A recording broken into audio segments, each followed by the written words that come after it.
Hello दोस्तों, आज मैं आपको बताऊंगा कि मोटरसाइकिल के गले हुए साइलेंसर को कैसे जुगाड़ करके ठीक किया जाता है।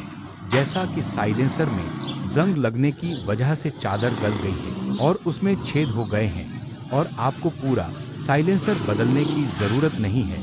अपने पैसे बचाइए और इस जुगाड़ से आप कम खर्च में अपनी मोटरसाइकिल का साइलेंसर ठीक कर सकते हैं।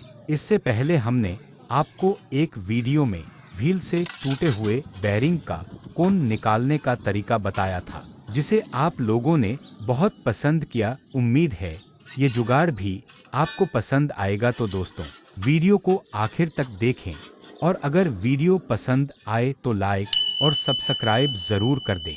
सबसे पहले आप एक चादर लें और उसे साइलेंसर में गले हुए छेद की जगह के अनुसार हैंड ग्राइंडर से काट लें, इस तरह। दोस्तों, इस तरह साइलेंसर के मुतासरा जगह पे अच्छे तरीके से कटी हुई चादर को फिट कर दें और इसके बाद आपको ज़रूरत पड़ेगी एक ड्रिल मशीन की।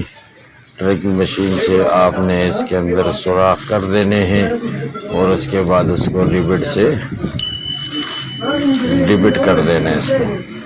ये जैसे देख रहे हैं आप तस्वीर वीडियो में, इसको मैंने रिबिट कर दिया अच्छे से और इस तरह हमारा ये साइलेंसर कम खर्च में बग़ैर चेंज किए तैयार हो गया। उम्मीद है आपको वीडियो पसंद आई होगी। हमारी वीडियो पसंद आई है तो इसको